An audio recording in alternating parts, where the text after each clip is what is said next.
I missed you. Hey. Hey. How y'all doing? Good morning. I am so glad that we are yapping and talking again, girl. This is the third time that I tried to record this video, but each time I felt like I was just talking too much.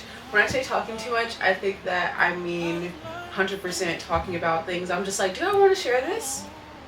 And after I edited it down twice, and I was just like, what and who do I want to be and how do I want to share this year? I'm glad that I thought about those things. There are certain things that I want to share this year, like life, but there are certain things where it's just like, when it comes to my professional life, I think that is something that I want to keep sacred within myself, especially because I thought of a life of where it's normal to not share information about my job on the internet. And this is just a reminder to all the hardworking citizens of America. Man, have a life outside of your job, man. Like, I can't stress this enough. Have a life outside of your job. That is the easiest way to be sad if you don't, or be depressed. Remember why you worked so hard in the first place. Remember why you're studying. Remember why you got them certifications. Remember why you got that degree. You wanted financial freedom. You wanted to be able to take care of yourself and your peoples. You wanted to have a good time in life. You wanted to enjoy the finer things in life. So hang out with your friends, man. Travel, use that PTO, especially if you work remote like me. Like, I see a lot of people, they be like, how you work 100% at home? I can't do it. I need to be around people. I would be depressed and all that stuff. And I always say the same thing every time. I have a life outside of work. If I only had work in my life, then yeah, I probably would be a sad, depressed guy. It's great that you're focused, man. But like I said, remember why you started it in the first place. You wanted to enjoy the finer things in life. So do as you please. Yes, work is a priority, but enjoying life is a priority as well. It's all about balance. If you balance it out, it will be great. If you have too much on one side and too little on the other, that's where it messes up, and vice versa. So that is probably the biggest reason we are just now getting to talk. We were supposed to talk yesterday. However, hey y'all, I missed you. If this is your first time here, my name is Khadija Olu. I live here in Chicago, and I am from Chesterfield, Virginia.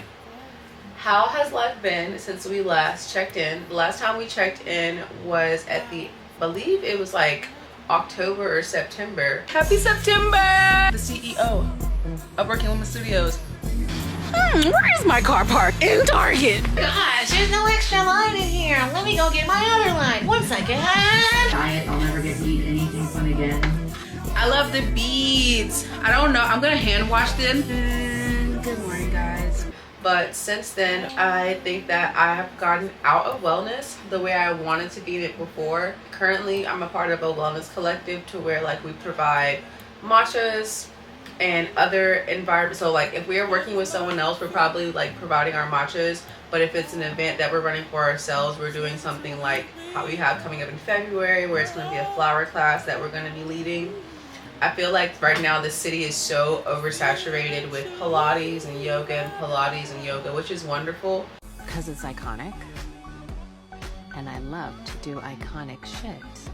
But I don't intend on throwing my hand in I don't intend on like us being the people that make the Pilates events. I would rather us just be the people that are supporting with matchas.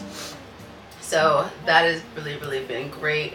We did an event last November with Corey B. That was super fun and new. I'm trying to keep my computer light on so that it has some extra light. It's so early in the morning. Lean with it, rock with it. So now that I'm not talking about my job, what are we going to talk about? Oh, that light went out. Well, girl, we're just going to talk in the dark. It's fine. I don't want to turn the other light on because I don't want it to get yellow. But that is so funny because I literally waited and charged it. Oh my gosh, something that I really want to share of like how I'm getting through the new year is doing the 12-week year. The 12-week year is basically actually making actionable items of how you're going to hit each goal each quarter. So like for me, like the first rule of the 12-week year is before you set your short-term goals, define a compelling 3-year and 10-year vision for your life. So I really feel like I encourage people to do that.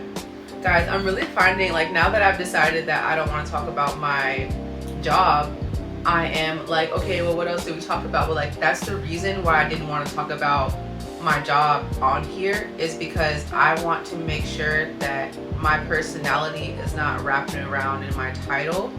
That is something that is really important to me. I really feel like once you're done working and once you're done doing your job, who are you? Because you are who you are. You're not the work that you do. And I feel that is the reason why I want to take this approach, is to be reminding myself that I am a person outside of the work that I do. And so even right now, it's like challenging to talk about things, but this is the challenge in itself. I am really proud of myself for making this decision. Oftentimes I share a lot about my life, but I have to be honest with myself. Like the first time, like my run around when I was doing these vlogs, that was one of the things that kept me back, was hearing how much I was sharing about my life, and it was really cool. But even like throughout the year, it's, you know, a lot of people that share things about their life, they go through uncomfortable situations with random people, but I don't really like to be on the internet and I have a random person tag me and they're talking about me and we've never met. People see you in one light or another depending on the way they think and the way they see. It has nothing to do with the truth of who you really are. I feel like that's pretty like uncomfortable for me, so trying to just be safe with myself in that matter. But I also don't want to be scared to talk. I like to share about my life, but I think that like the older I get, the more I realize that it's okay for me to not want to share or to be selfish with a lot of things. And right now I think I'm just being selfish with myself. I have heard the word boundaries a lot when it comes to like how I am taking on the world. A boundary is, I will or won't blank if blank. I will or won't blank if blank. So that means it is all within your control. I won't participate in this conversation if you yell at me again. I won't. I'm going to have to walk away. I don't want to participate in a relationship with someone who lies to me. I won't. I will not. You need to know that for yourself. Absolutely. I really value our relationship, but I won't stay if you keep talking to me that way. If you keep bringing up that issue, I'm going to walk away. I will blank if blank is a boundary. Not you can't blank, blank, blank. Not you better not. It's not a threat. It's a rule for yourself. And your boundaries are for you to respect. I really feel like okay, let's go to dating. When it comes to dating right now, I feel like if I were to marry someone, they would have to be okay with the fact that I am choosing not to build anything business-wise with my husband. Do not expect me to be like a full-time business partner, and do not expect me to be someone that's going to be able to answer every single call at any point. But expect me to be someone that holds their weight and gets the job done. I will never ever make it a bad deal, and I will never enter a deal where I'm not pulling my own weight. But I will never let someone expect of me to go out there and put in all of this work when I don't have the time, because the beauty of influence, the beauty of having some capital, the beauty of having some resources is you no longer have to go and do all of that. I don't want to have a business relationship with my husband. I don't want to help my husband build a business. I don't want my husband to help me build his business. I want us to be resourceful as far as like, if we know something, we say something. I want to hear about your day at work. I want to talk through that with you. But I grew up having a family business. I've experienced like being in a relation with someone with a business, and it just takes so much time away from the love and the care and the romance that I see for myself in a relationship. And I just don't see myself being happy as a business partner / wife. I think that I want to be the recovery. That's how I see family, is the recovery. And I want to have family time. I don't want you to be on your laptop when you're at home with me and I pray our 3 children, talking future, far in the future. I don't want to be at the dinner table and you're on your phone handling business. Like, I want to cultivate an environment to where when we come in the house, certain behaviors are not coming in the house with us, and everything that you do in this house reflects putting family first. How do you balance work life and family life? It's extremely difficult. I did not balance it. I was hyper-focused on trying to build an income, a sustainable income, for my family. And I was able to do that, but it had a cost. And the cost was hurt relationships. And let me put the value back on my spouse, put the value back on my children as to what life is really all about. What does it profit a man if you gain the whole world, but you lose your soul? So is it really worth gaining all of this riches, but losing your spouse, losing your children from disconnectedness? It's not worth it at all. I also want to live life with my family. And I want them to enjoy being around me, and I want to enjoy being around them. That only happens through time. And so I would say that it's most important to sow and water into your own family unit first before you sow into your business. And that is the approach that I want towards life. I think right now, everything I'm doing is because I want a family and I want a home, and I am looking to set myself up to move back down to the South in my 30s.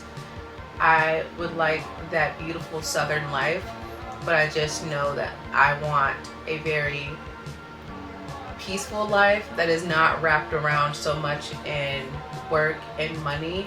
I think that as I meet people like the lady that I met yesterday, she was talking about dividends and how she managed to pay her light bill through dividends. And I was just like, stuff like that, I would like to help make systems and things like that. There is something in your husband that even you can maybe even begin to cultivate by you spending the time with the Lord and being able to say, Father, show me what's on his life. Show me what gifts, skills, and talents that I can begin to pull out of him that they might be dormant, or maybe someone maybe diminished it at a different age, so he didn't even tap back into it when he got older. Yeah. But it's resting in his spirit, and allow me to be the person that brings that thing out so that he can truly become the man who he's supposed to be. And I think by you spending that time in God's presence as the woman, God can begin to speak to you on your husband's or your boyfriend or your fiance's behalf to say, he is this. He's supposed to be building businesses. He's supposed to be leading your family in this way. He's supposed to be helping your family to be the generational curse breaker. But he doesn't know because something in him is dead, but you're supposed to be that water to help that thing inside of him to grow. So I really do pray that if you are that woman who is leading the vision right now, you may not have to lead the vision forever. You have a role in bringing that thing out of that man that is walking alongside you. Even with my friends and relational wise, learning, like, what are we talking about? Me and my friends, we talk about life. I need to spend more time with you. You're just everything. Whenever you have time, girl, because I'm not over our date on Baby I'm not over it. That was the best day. That was awesome. I lived for it. But we are not each other's business partners and consultants. We have that comfortability in our relationship to where if we need it, we can ask for it. But I think that is not the base and core of our relationship, is networking and business and all of those things. State of love, bonding, trust, real friendship. Which I'm very proud of, even with my clients for Working Women Studios. That's one, even when I had my nail tech clients back in the day, we had real relation. And that's where I thrive the most on a personal level as a human being. And so even like my outtake of what I look and what I want to provide to the world, I want to get on a personal level with people. And that's where I thrive the most, where I'm being very real, being very serious, or being very honest. And I think that some people can rise to that level, but for some people that's too intense to be that level of human, to where you're real, honest, and truthful, and just straightforward, and like mano y mano. That is a talent that I have within myself. And some people, they can't last around those environments because it might be a lot to face that much depth of yourself and be having someone in front of you that holds up a mirror and like, I didn't flinch, but you might flinch, but you can, I don't know, like that's just me. So I feel like I've yapped enough. I hope that we yap more together. And this is what this journey this year is going to be like for us on YouTube together, to where we are focusing on life outside of profession, outside of work. Where is the heart? And how does the heart exist without relating to the title of who you are in the work field? If you are what you do and you lose your job, who are you? Certainly we're all more than just workers. where parents and friends and citizens and artists and travelers and neighbors, much like an investor benefits from diversifying the sources of stocks in their portfolio, we too benefit from diversifying the sources of meaning and identity in our lives. But how do you actually go about doing so? So the first step to diversifying your identity is to create those time sanctuaries. Spaces in your days, in your weeks, in your life, where work is not an option. The second step is to fill those time sanctuaries with activities that reinforce the other identities you hope to cultivate. The present father, the community gardener, the amateur musician. But if we want to derive meaning from aspects of our life other than work, we have to do things other than work. That is my main focus. I want this to be a reason why I always connect back here. And I hope that we get to connect here more together and discover what that looks like together. Making sure that we're always here and not just here. So, love you guys. I'm so excited to go on this journey. And I'm really glad that I took my time and filmed this over and over again, edited over and over again, and really took accountability for how I wanted to show up for myself, how I wanted to show up for others, but also what I wanted to promote in terms of a mindset. We all know how to go to work and work hard. I honestly don't feel like we need more of that, but right here is where I want to be most valuable at. So, love you guys. I hope you're having a great week, and let's discover what connecting here more in a healthy wellness way, lovely girly way looks like.